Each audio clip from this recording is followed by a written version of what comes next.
감사하신 주님, 이 시간에도 말씀을 통하여 우리가 진정 자유와 해방을 누리게 해 주시옵소서.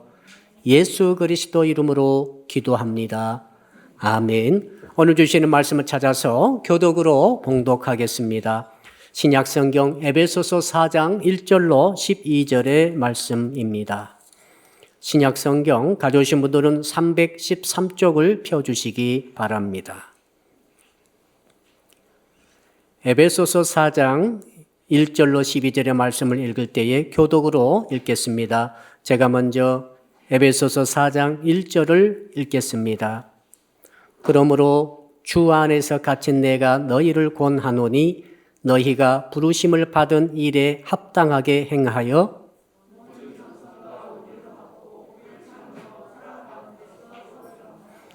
평안에 매는 줄로 성령이 하나 되게 하신 것을 힘써 지키라.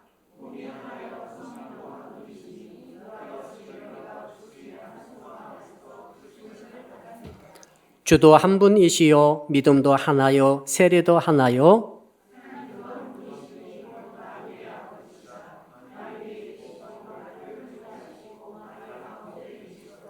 우리 각 사람에게 그리스도의 선물의 분량대로 은혜를 주셨나니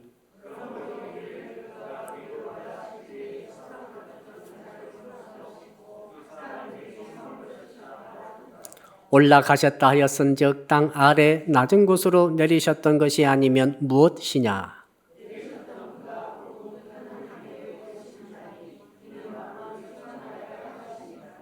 그가 어떤 사람은 사도로, 어떤 사람은 선지자로, 어떤 사람은 복음 전하는 자로, 어떤 사람은 목사와 교사로 삼으셨으니 이는 성도를 온전하게 하여 봉사의 일을 하게 하며 그리스도의 몸을 세우려 하심이라. 아멘. 오늘 주시는 말씀에 좀 우리 같이 한번 따라하겠습니다. 그리스도의 몸을 세우는 신앙을 가집시다. 옆 사람 인사합시다. 몸을 좀 만듭시다. 교회는 그리스도의 몸입니다.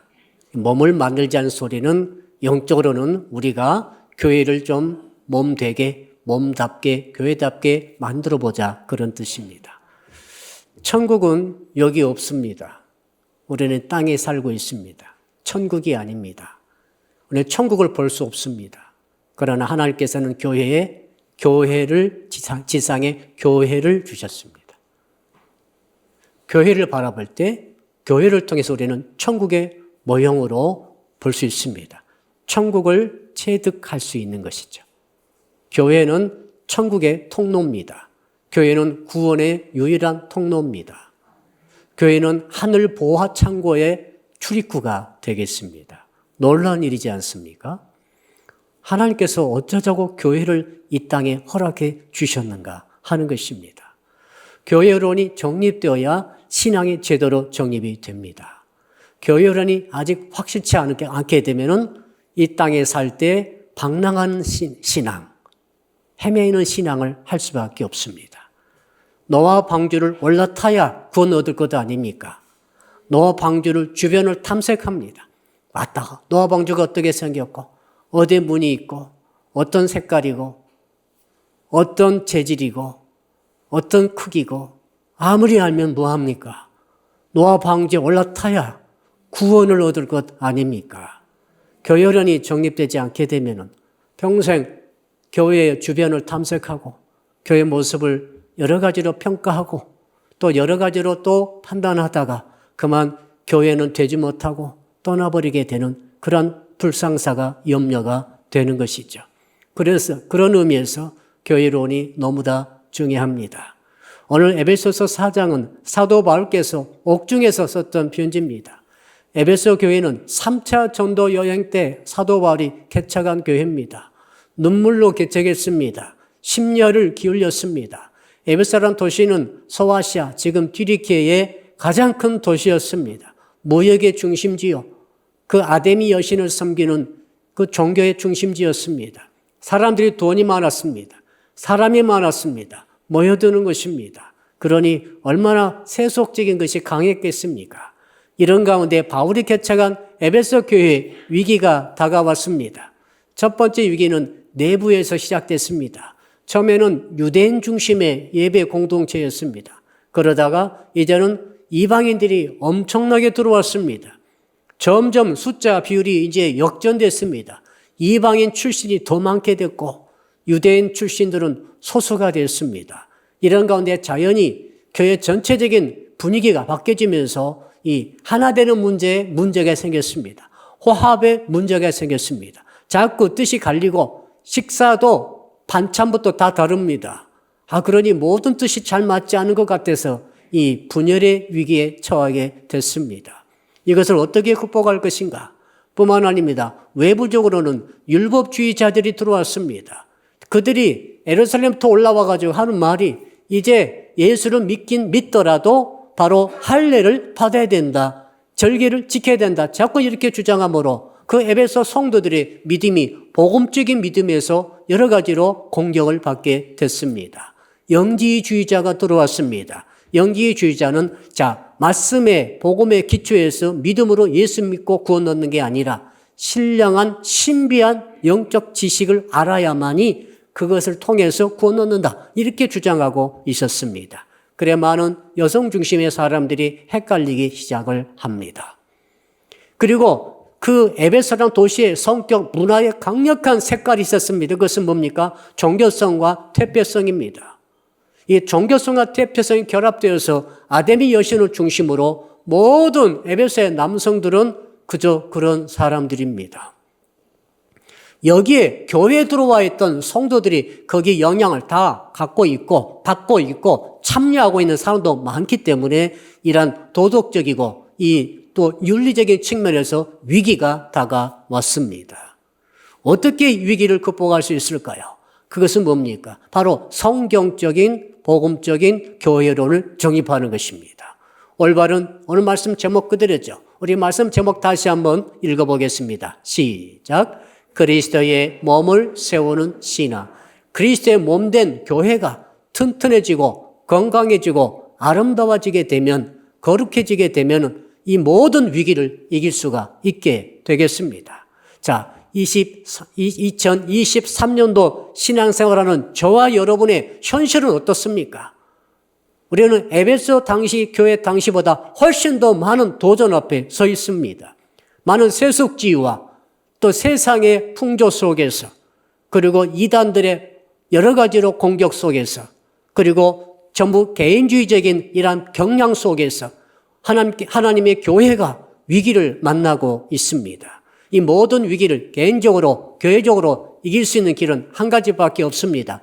그리스도의 몸이 세워지는 것입니다. 더욱더 건강하고 더욱더 튼튼하게 더욱더 복음적으로 더욱더 진리에 기초해서 더욱더 성령에 충만한 교회가 이루어질 때에 어떤 도전이라도 이기며 극복하는 은혜가 있을 줄로 믿습니다.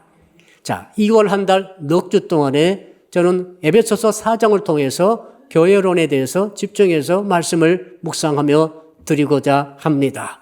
사도 바울이 성령의 영감으로 감옥 속에 있을 때에 교회가 무엇인가 성령께서 알려주십니다. 그래서 거기에 집중해서 에베소서를 기술했습니다. 1장부터 6장까지 기술하면서 에베소서는 특별히 교회론의 보물의 창고와 같습니다. 특별히 4장은 교회가 무엇인가에 대해서 교회를 어떻게 튼튼하게 만들 수 있을 것인가, 도전 앞에 교회가 어떻게 튼튼해지면서 성도 개개인이 교회에서 떨어지지 아니하고 더욱더 교회 모이며 교회를 중심으로 하나님의 복을 받을 것인가, 여기에 집중하고 있습니다. 그래서 저는 2월 한 달 동안 에베소서 4장을 강의하면서 여러분들과 더불어서 튼튼한 건강한 아름다운 복음적인 교회론을 갖기를 소원합니다. 왜 교회를 세워야 하는가? 왜 그리스도의 몸을 세워야 되는가? 이 질문을 먼저 우리가 생각해 볼 때 우리 1절을 같이 한번 읽어보겠습니다. 1절입니다. 시작. 그러므로 주 안에서 갇힌 내가 너희를 권하노니 너희가 부르심을 받은 일에 합당하게 행하여. 그러므로 말은 이제 중간 결론입니다. 1장부터 3장까지는 사도 바울이 말씀하기를 어떻게 구원을 얻는가? 예수를 구주로 믿음으로 옛사람을 벗어버리고 새 사람을 입음으로 구원을 받아 하나님의 백성이 어떻게 되는가 이것을 쓰고 그럼으로써 교회가 탄생하게 되는 것을 썼습니다. 자, 그러므로 너희들이 예수를 구주로 믿었느냐? 이제 너희들은 하나님의 아들과 딸이 되었도다. 그리고 이제 교회가 되었도다. 그러면 이제 어떻게 해야 되는가? 교인으로서, 성도로서, 하나님의 아들과 딸로서 거듭난 주의 자녀로 이 땅을 살아가는 거죠. 예수를 구주로 믿었더니 천국에 들어간 게 아닙니다. 모든 것이 완벽히 갖춰진 그곳에 가서 사는 게 아닙니다. 자, 우리 어머니들이 아기를 낳으면은 그 핏덩이 새 생명이 어디에 나옵니까? 세상 가운데 나옵니다. 세균이 득시글거립니다. 많은 위험 요소가 산재해 있는 이 세상 땅덩어리 한가운데 그 핏덩이 아이가 내려오는 것 아니겠습니까? 그곳에서 살아갈 때 병균의 싸움을 이겨야 됩니다. 여러 가지 조추마다한 바이러스도 이겨내야 됩니다. 풍토, 여러 가지 계절도, 날씨도 다 이겨내야 됩니다. 배고픔도 이겨내야 되는 것이죠. 그러듯이 예수를 구주로 믿게 될 때에 여러분들이 땅에 살고 있는 현실은 무엇입니까? 험하고 험한 세상입니다. 그래서 어떻게 됩니까? 그렇기 때문에 반드시 그리스도의 몸된 교회에 속해여야 해야만이 될 줄로 믿습니다. 그 말 아니겠어요? 자, 그러므로 너희들이 어떻게 해야 되느냐? 그러면 어떻게 해서 우리가 예수 그리스도를 믿는 교회에 속하게 될 것인가 하는 것이죠. 성도들은 이런 생각에 빠질 수 있습니다. 예수를 구주로 믿어 나는 거듭났다. 그러므로 나는 구원받았다. 너무 좋은 믿음입니다. 구원받았기 때문에 나는 이제는 항상 혼자서 예수 잘 믿으면 되겠다. 이거 여기서부터 틀린 거죠. 여기서부터 틀린 거예요. 왜 그렇습니까? 자, 어떤 분이 수영을 잘해요. 수영을 잘하기 때문에 부산 가가지고 해운대 앞바다에서 수영복을 입고 바다에 뛰어들었습니다. 어디 가냐 물어봤더니 태평양 건너서 LA까지 간다는 거예요. 야, 너 거기 못 가 그랬더니 나는 갈 수 있다. 나는 적어도 자, LA까지 부산 해운대부터 LA까지 직선거리로 10,000km 됩니다. 그래 나는 하루에 그냥 2km씩만 수영해서 가겠다는 거죠. 그럼 10,000일이 걸리겠죠. 10,000일이 27년입니다. 나는 10,000일 동안 수영하면은 그 1km씩만 많이도 아니고 2km씩만 가면은 나는 LA에 갈 수 있어 라고 이 계산적으로는 답이 나오죠. 갈 수 있을지 모르겠습니다만 실제적으로는 불가능해요. 현실이 밝아야죠. 옆 사람 인사합시다. 현실에 좀 밝으세요. 예수를 구주로 영접해가지고 거듭났기 때문에 나는 이미 천국 백성이 됐기 때문에 제산 받았기 때문에 이미 성령도 받았기 때문에 나는 그저 이제 어디 가든지 아무튼 헤엄치든지 무엇하든지 나는 천국 간다라고 확신한 것은 좋으나 그러기 때문에 혼자 가겠다고 하는 것은 불가능한 거예요. 세상은 허락하지 않습니다. 세상은 성도 여러분들이 이 땅에서 호락호락하게 쉽게 가볍게 천국 가도록 절대 놔두지 않아요. 그러므로 성도 여러분이 거듭났다고 그래가지고 이 땅에서 교회 없이 홀로 각자 도생하면서 천국 간다는 것은 거의 불가능합니다. 그것은 불가능한 거예요. 특별한 하나님의 어떤 분 빼고는 불가능합니다. 자, 왜 그럴까요? 이스라엘 백성들이 애굽에서 살고 있었습니다.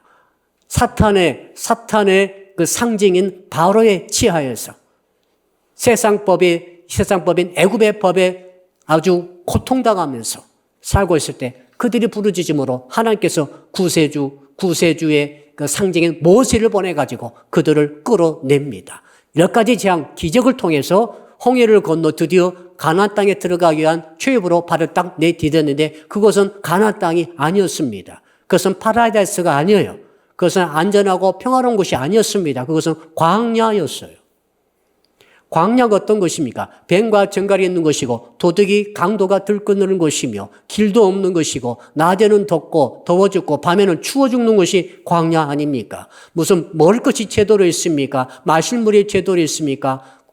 기온이 우리 몸에 적당합니까? 만든 것 하나도 없는데 하나님은 자, 세례받고 홍해를 걷는 것은 세례의 상징이죠. 세례받아서 예수를 구주로 믿고 태어난 자들이 발을 내딛는 곳으로서 어느 것을 광야로 허락해 주셨죠.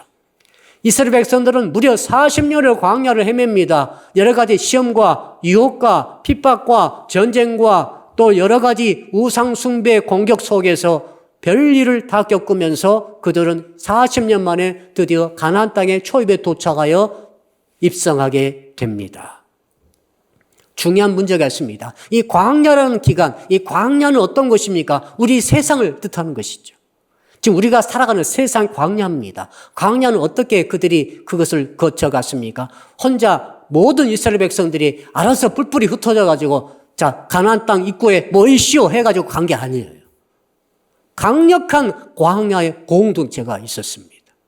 철저하게 군대처럼 12개의 지파가 마치 군대처럼 성막 중심으로 제사법을 중심으로 절대 의지 못하도록 어기게 되면 돌로 쳐 죽이면서 만나와 메추라기를 먹으면서 그들은 광야에 강력한 공동체를 만들어 지금 사도행전에서는 광야 교회라고 그러죠. 광야 교회를 만들어 광야 교회 공동체를 통해서 그들은 40년간을 항해해서 드디어 가나안 땅에 들어가게 된 것입니다. 광야 교회가 없다고 한다면, 광야 공동체가 없었다고 한다면 이스라엘 백성들은 단 한 명도 구원받지 못하고 전부 전멸했을 것입니다. 하나님께서 예수를 구주로 믿고 영접한 성도 여러분들을 어디에 묶어주십니까? 바로 교회에 묶어주시는 것이죠. 교회는 그리스도의 몸입니다. 교회는 말이죠. 이건 항해하는 순례의 길을 항해하는 순례의 덱을 태우고 가는 배와 같습니다. 이건 방주와 같은 거예요. 성도 여러분들 반드시 그러므로 이건 필수입니다. 구원받기 위한 필수예요. 천국 가시려면 여러분들은 반드시 교회에 들어와야 됩니다. 방주를 타야 됩니다. 그리고 교회 속에서 교회가 되어가지고 교회로서 아름답고 건강하게 여러 가지 세파와 싸우면서 헤쳐나갈 때 끝에 우리를 기다리고 있는 것은 천국이 기다리고 있는 줄로 믿습니다. 이 원리를 우리가 깨달을 때 우리는 알게 됩니다. 야, 교회가 참으로 중요하구나. 우리 하나님은 공동체성을 갖고 계십니다. 하나님 아버지가 계시고 성자 예수 그리스도가 계시고 성령 하나님이 계십니다. 성부 하나님께서 혼자 계신 게 아닙니다. 혼자 말씀하시더라도 혼자 계신 게 아니고 반드시 삼위일체 하나님이 함께하고 계신 거죠. 성자 예수 그리스도께서 이 땅에 오셨습니다. 살아가셨습니다. 혼자 계신 게 아니었습니다. 성부 하나님이 보고 계시고 너는 내 사랑하는 아들이라 말씀하지 않습니까? 거기에 성령 하나님이 함께하고 계셨습니다. 성령 하나님께서 역사하실 때에 성령 하나님만 계신 게 아닙니다. 그 가운데 성부 하나님께서 계시고 성자 예수 그리스도께서 함께하고 계신 줄로 믿으시기 바랍니다. 그러므로 하나님께서는 공동체로 계신 것입니다. 혼자 있는 것은 하나님 아니십니다. 그리고 여러분, 하나님께서 사람을 만드시고 아담을 만드신 다음에 뭐라고 말씀하시는가 하면 독처하는 것을 좋지 않게 보셨다고 했어요. 그래서 곧바로 하와를 만들었습니다. 여자를 만들어서 아담과 함께 지내도록 해서 어떻게 해요? 사람이라고 하는 것은 공동체로 함께 살아가도록 만드신 것입니다. 자, 그리고 예수님은 어떻게 하셨습니까? 예수님은 제자들을 부르셨어요. 어쩔 때는 베드로, 안드레, 야고보, 요한 형제로 부르시고 어쩔 때는 동네 친구를 같이 부르시고 어쩔 때는 개인적으로 부르셨습니다. 그러나 공통적인 점이 있습니다. 주님은 12제자를 함께 공동체로 훈련시키셨고 공동체로 함께 데리고 가셨습니다. 교육도 같이 시키시고 파송할 때도 반드시 둘씩 짝을 지어 함께 공동체로 사역하도록 보내셨습니다. 그리고 주님이 십자가에 달려 돌아가시고 부활하시고 사신 후에 성령을 기다리라 말씀하실 때 그들이 어떻게 성령을 받았습니까?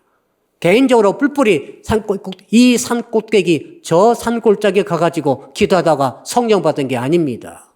그들은 함께 공동체로 모여 120명이 함께 기도에 전무하고 있을 때 하나님의 성령이 그들에게 모두에게 함께 임하신 줄로 믿으시기 바랍니다. 120명의 각 사람 머리 위에 불의 혀같이 임하는 성령의 임하심이라고 하는 것은 개인적으로 임한 게 아니에요. 제자의 공동체 벌써 3년 반을 함께 지낸 그 강력한 제자의 공동체입니다. 목숨이 위협에도 떠나지 않는 모여있는 공동체가 제자 공동체였습니다. 그들에게 성령님이 함께 공동체적으로 한 사람도 외 없이 그 마가다라방 들어와 있는 사람은 어떤 사람 불받고 어떤 사람 불받지 않고 이런 게 아닙니다. 한 사람의 애 없이 모든 이에게 성령의 불이 임하신 줄로 믿으시기 바랍니다. 교회는 계획적으로 시작한 게 아니라 교회는 그렇게 공동체로 시작을 한 거죠. 여러분, 그러므로 우리는 이 교회에 대한 생각을 새롭게 해야 됩니다. 지금까지 혹시 저희들은 마치 장님이 코끼리 만지듯이 장님이 코를 만지고 야, 코끼리는 이렇게 호수처럼 생겼구나. 장님이 다리를 만지면서 야, 코끼리라는 것은 이 기둥처럼 생겼구나. 배를 만지면서 야, 코끼리는 벽처럼 생겼구나. 혹시 이렇게 우리가 교회를 아주 축소시켜가지고 자기 나름대로 편견을 가지고 본 것은 아닌지, 교회처럼 위대하고 하나님의 보물창고에 출구가 되고 통로가 되는 엄청난 견대, 이것을 우리가 너무 우리 중심으로 해석한 것은 아닌지 생각을 해보는 것입니다. 자, 그래서 오늘 말씀 보니까 그렇게 되어 있습니다. 자, 우리 한번 2절을 같이 한번 읽어보겠습니다. 3절입니다.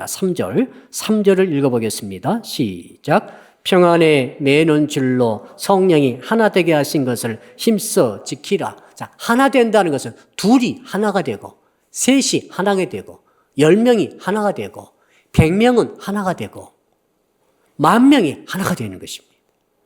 전 세계 교회는 하나입니다. 아멘. 하나의 교회밖에 없는 거죠. 하나의 공교회가 있는 것이죠. 지역교회는 수없이 한국에만 5만 개가 교회가 넘게 있습니다만은, 그러나 주님 보시기에는 나의 교회, 하나의 교회입니다. 하나의 성령으로 한 하나님께서 한 분이신 예수님의 보혈의 공로를 힘입어 대속의 공로와 부활의 권능으로 성령을 부으셔서 한 세를 통해서 만들어 놓은 교회는 하나의 교회밖에 없는 것이죠. 하나 되어야 합니다. 우리는 지금 여기에 우리 교회가 100명이라 한다면 100명은 하나의 교회를 이루는 하나가 되어야 되는 것이죠. 어제 휘필드 목사님에게 어떤 성도가 이렇게 말했습니다. 목사님, 오늘 정말 믿음이 좋으신 성도가 오셨습니다. 그때 그 조지 휘필드 목사가 이렇게 말했다고 합니다. 나는 그 사람이 믿음이 좋은지를 아직 보증하지 못하고 나는 아직 마음에 결정하지는 못하겠습니다. 왜냐하면 나는 아직 저 사람의 아내를 만나보지 않았습니다. 저 사람이 진짜 좋은 교인이고 좋은 신자라고 한다면, 신앙이 좋다고 한다면 저 사람이 가정에서 어떻게 공동체 생활을 하고 있는지, 그의 파트너인 아내와 아들과 딸과 부모를 다 만나보면서 저 사람 진짜로 신앙이 좋습니다 라고 그때서야 저는 말하겠습니다. 그 뜻 아니겠어요? 여러분, 성도들이 누가 신앙이 좋은 것입니까? 기도 많이 하는 성도, 봉사 많이 하는 성도, 성경을 정말 많이 알고 있는 성도, 믿음이 좋기 정말 좋은 편일 것입니다. 그러나 보증하지는 못합니다. 성경 많이 읽고 많이 알고 정말 봉사도 많이 하고 그리고 기도도 많이 하는데 공동체 생활을 못하는 분이 계세요. 이리 치고 저리 들이받고 이런저런 일들을 많이 만들어내는 그런 성도가 혹시 있을지 모르겠습니다. 그 사람은 믿음이 좋은 게 아니에요. 믿음이 좋고 믿음이 좋지 못하다 어떻게 평가하겠습니까마는 오늘 본문에 비춰보니까 답이 확실히 나왔습니다. 믿음이 좋은 것은 성도 간의 관계 속에서 믿음의 여부가 결정이 된다는 사실이죠. 신앙이 얼마나 좋다는 것은 그 신앙이 얼마나 그리스도의 몸된 교회에 잘 속해 있는가. 그리스도의 몸된 교회에 잘 속해 있는 사람은 그 사람은 믿음이 좋은 거예요. 그러나 다른 거 아무리 많이 해도 봉사를 아무리 많이 한다 할지라도 그리스도의 공동체 속에 몸된 교회 속에 잘 속해 있지 못하고 자꾸 문제가 일어난다고 한다면 문제가 있다는 것을 스스로 인정을 하셔야 된다 그 말입니다. 저는 오늘 말씀을 통해서 이후로 한 달 동안 저는 성도 여러분들이 정말 이런 의미에서 신앙이 좋으신 분들이 다 되시기를 주 이름으로 축복합니다. 자, 그렇다면 이제 그리스도의 몸이 도대체 무엇인가라고 알아봐야 될 터인데 에베소서 1장 22절로 23절에 보게 되니까 그리스도의 몸이 무엇인가를 사도 바울이 정확하게 말씀하고 있습니다. 에베소서 1장 22절과 23절 읽겠습니다. 또 만물을 그의 발 아래에 복종하게 하시고 그를 만물 위에 교회의 머리로 삼으셨느니라. 교회는 그의 몸이니 만물 안에서 만물을 충만하게 하신 이의 충만이니라. 예수 그리스도가 교회의 머리라고 하는 것입니다. 그리고 교회는 예수님의 몸이라고 하는 것입니다. 이게 그러니까 우리가 교회 하면은 저 언덕 위에 파란 언덕 위에 하얀 십자가를 대고 아주 이쁘게 지어진 생각을 하게 됩니다. 교회 하면은 종탑을 생각하죠. 교회 하면 뾰죽탑을 생각합니다. 이게 교회 이미지입니다. 그러니까 성도들이 교회 이미지가 잘못된 거죠. 교회 이미지는 그게 아닙니다. 교회 이미지는 사람의 모습이에요. 여러분이 교회 하면은 사람이 떠올라야 돼요. 머리가 떠오르고 머리는 예수님이십니다. 머리 대신 예수님이 떠올라야 돼요. 그 몸은 교회 전체가 몸으로 되어 있어야 돼요. 그리고 모든 성도 한 분 한 분, 그러니까 교회 모든 기관, 목장, 부서, 팀, 또 개별 성도, 또 모든 것들이 바로 몸으로 딱 우리 이미지가 잡혀야 되는 것이죠. 자, 몸과 머리는 붙어 있어야 됩니다. 완전한 결속, 완전한 결합. 자, 목이 이렇게 우리가 붙어 있지 않습니까? 붙어 있기 때문에 어떻게 붙어 있습니까? 아무튼 핏줄이든 세포든 기관이든 조직이든 또 목구멍이든 성대든 할 것 없이 완벽하게 결속되어 결합되어 있습니다. 모든 소통이 완전히 되고 있습니다. 그래서 여러분 지금 여기에 계신 거예요. 만약 한 분이라도 이 연결이 잘못되고 소통이 잘못된다면 빨리 병원에 가셔야 되는 거죠. 교회가 뭡니까? 교회는 완전한 결속입니다. 예수님과 연합. 성도 여러분들이 가장 주의해서 살필 것은 뭡니까? 내가 지금 예수님과 연결되어 있는가? 잘 붙어 있는가? 이게 생명입니다. 자, 머리에서 몸이 떨어지는 순간 몸은 죽는 것입니다.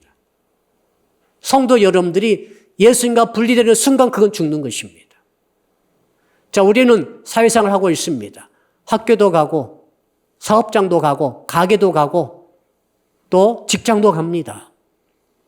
그럼 어떻게 합니까?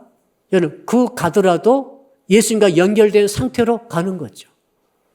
여러분의 머리는 예수님이십니다. 머리 대신 예수님과 연결된 상태로 사업을 하는 것이죠. 공부를 하는 거예요. 군대도 가는 거예요. 직장도 가는 거지.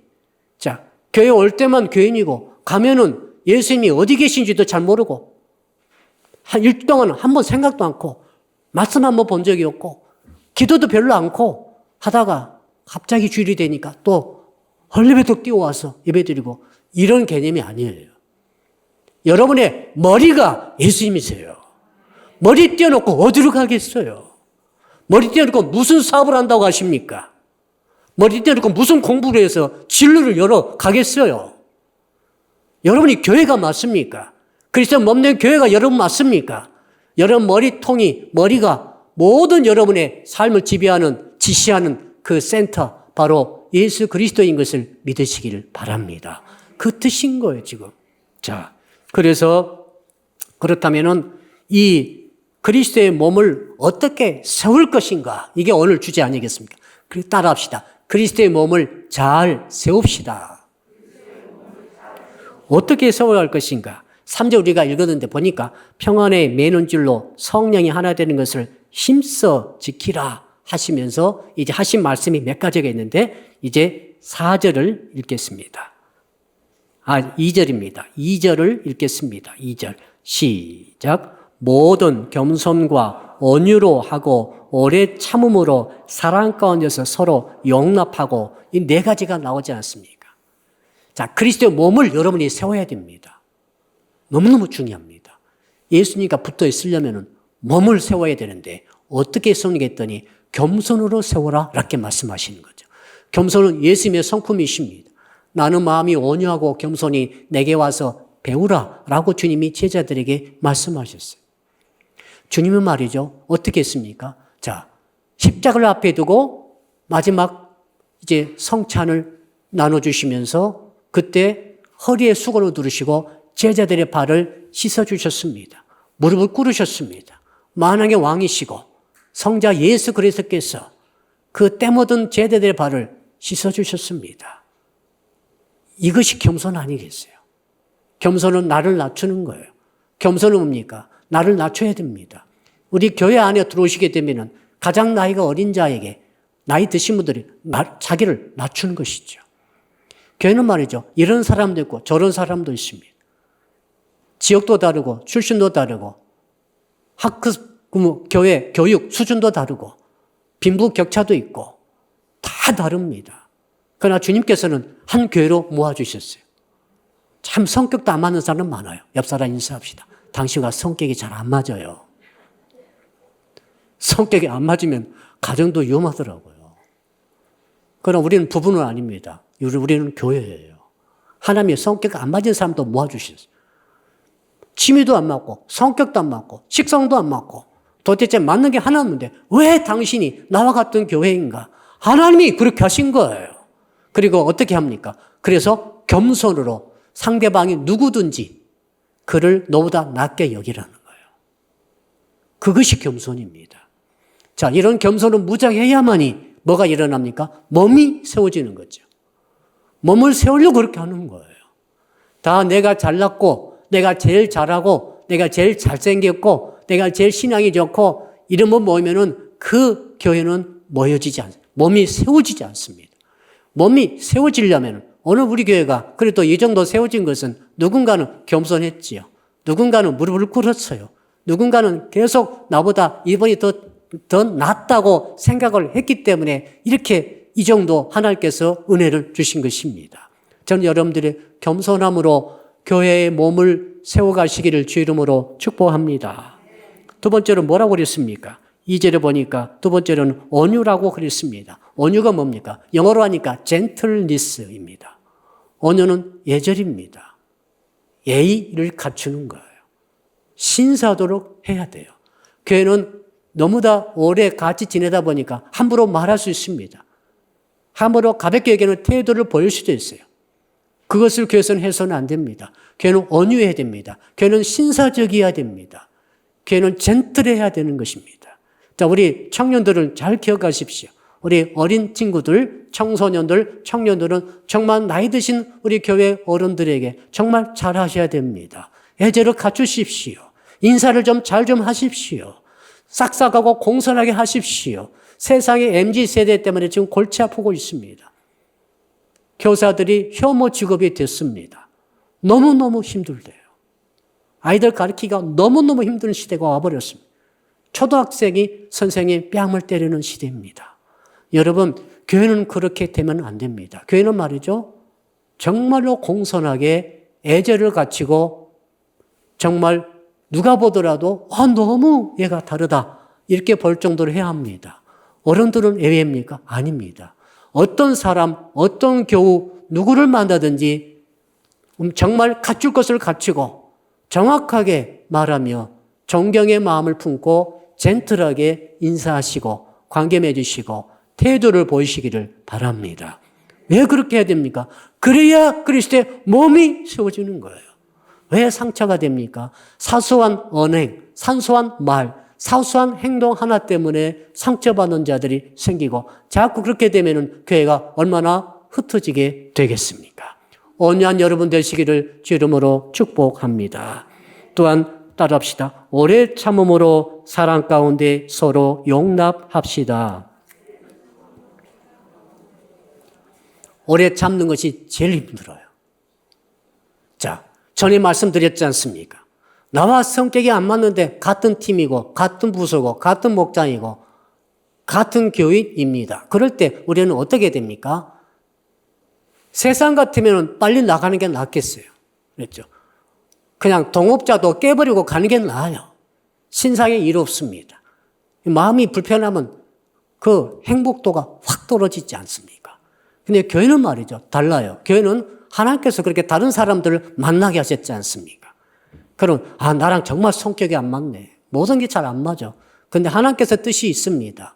그렇다 할지라도 너는 오래 참으라는 거예요.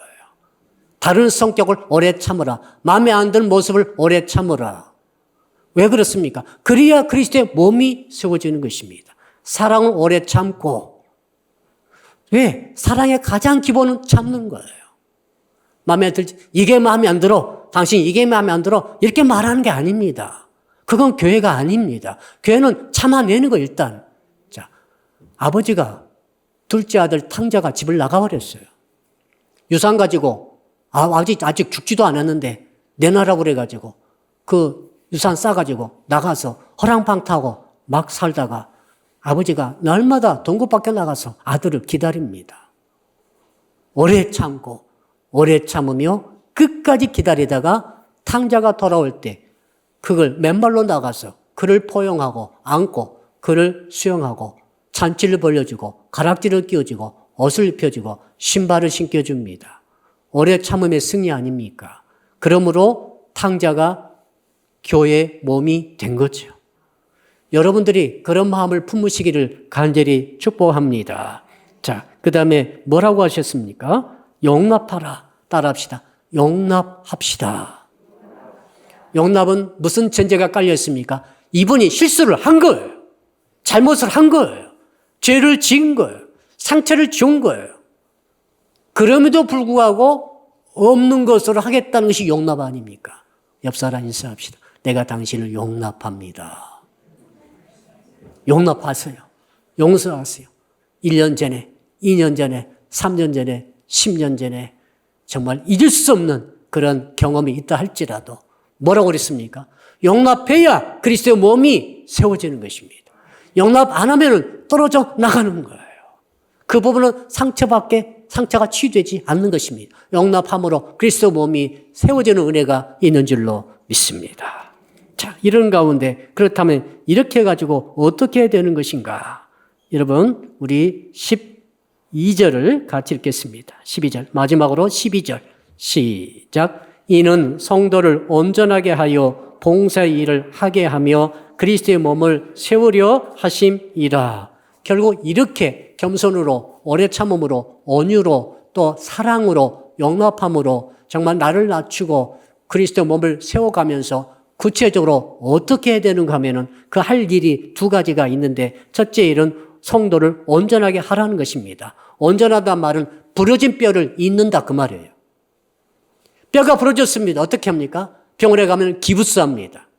뼈를 맞춘 다음에 그대로 놔두면 안 되죠. 다시 흔들면 또 나가기 때문에 반드시 뼈를 이은 다음에 붙인 다음에 기부스로 지지를 해주는 거죠. 지지대로 지지를 해줄 때 그 다음에 오래 참고 한 달이건 두 달이건 석 달을 가다 보면 이게 붙게 되죠. 이게 성도를 온전하게 한다 그 뜻입니다. 자, 그물이 있습니다. 그물이 찢어졌습니다. 그물 찢어지면 아무리 그물질해도 고기가 잡히지 않습니다. 싹 새 나가버립니다. 주의 축복이 싹 새 나가버리는 것입니다. 그래서 교회는 그물코와 같습니다. 그물이 어떤 부분에 찢어졌고 끊어져 있으면 그물을 코를 잇는다. 이것이 바로 성도를 온전하게 한다. 그 뜻입니다. 우리 성도 여러분들이 교회 안에서 정말 뼈를 붙이듯이 붙인 다음에는 끝까지 지지하고 지지를 보여주고 있을 때 부러진 뼈라 할지라도 이어지는 역사가 있기를 축복합니다. 그러면서 교회가 그리스도의 몸이 세워지는 거죠. 혹시라도 끊어져 있으면 관계가 끊어졌을 때 관계를 이어야 합니다. 예. 부러졌으면 그 이윽고 지지해 줘야 됩니다. 그럴 때 뭐가 있습니까? 바로 붙일 때에 닦아줘야 됩니다. 한번 따라할까요? 온전하다는 것은 깨끗하게 해야 합니다. 자, 우리 쉽게 왕자풀로 붙일 때 그냥 붙이면 안 되고 깨끗이 다듬고 나서 붙일 때 딱 잘 붙죠. 그래서 성결이 굉장히 중요합니다. 온전케 하기 위해서는 사랑으로 용납하고 끝까지 지지해 주면서 그 전에 있을 일은 깨끗하게 하는 거죠. 성결의 작업이 필요합니다. 자, 그래서 저는 여러분들이 어떻게 성결케 합니까? 말씀과 기도로 거룩하여 짐이라. 따라합시다. 말씀과 기도로 거룩하여 짐이라. 왜 제가 이렇게 말씀을 열을 내서 전하겠어요? 지금 말씀을 들으면서 여러분이 합심해서 기도하면서 어떤 일이 일어납니까? 거룩해지는 것이죠. 그렇게 지면서 붙을 수 있는 여지가 생기는 거죠. 세상 때가 드득드득 붙어 있으면 붙어지지 않아요. 세상 죄를 싹 뜯어내고 말씀과 기도로 내가 그렇게 지면은 이제 어떤 사람이라도 용납할 수 있고 겸손할 수 있고 온유할 수 있고 오래 참을 수 있고 용납도 포용할 수 있는 여지가 생기면서 어떤 일이 있습니까? 오래 지지해 줄 수 있는 힘이 생기는 것이죠. 그 다음에 따라합시다. 봉사의 일을 하게 하는 것입니다. 자, 그리스도의 몸을 세우려면 온전케 하면서 봉사 일을 해야 돼요. 봉사는 서비스입니다. 우리는 다 서비스 받기 원합니다. 식당 가는데 내가 식당에서 서비스 할 수는 없는 거예요. 서비스를 받아야 돼요. 때문에 우리는 돈을 지불합니다. 교회는 반대예요. 교회는 오래 되신 분일수록, 직분이 있으신 분일수록 서비스맨입니다. 서비스를 하는 것을 즐거움으로, 기쁨으로 여겨야 합니다. 봉사일 중에 가장 큰 봉사는 예수 믿지 않는 영혼을 예수 믿도록 하는 것이 가장 큰 봉사예요. 예수 믿는 사람들은 믿음을 증진시켜 주는 거예요. 믿음을 갖게 해주는 거예요. 예수님과 친하게 해주고 예수님을 의지하고 예수님을 사랑하게 만들어주는 것이 이게 봉사직입니다. 여러분이 찬양이 됐든 총서가 됐든 교사가 됐든 어떤 팀이 됐든 목자가 되었든 간에 여러분이 봉사할 때 여러분의 봉사를 통해서 누군가 연약한 성도의 믿음이 증진되기를 축복합니다. 믿음이 갖게 만들어주는 거예요. 어려움 당한 성도가 위로를 받게 되므로 믿음을 갖게 만들어주는 것입니다. 이것이 뭡니까? 바로 이것이 봉사의 일이라는 사실입니다. 결론을 내리겠습니다.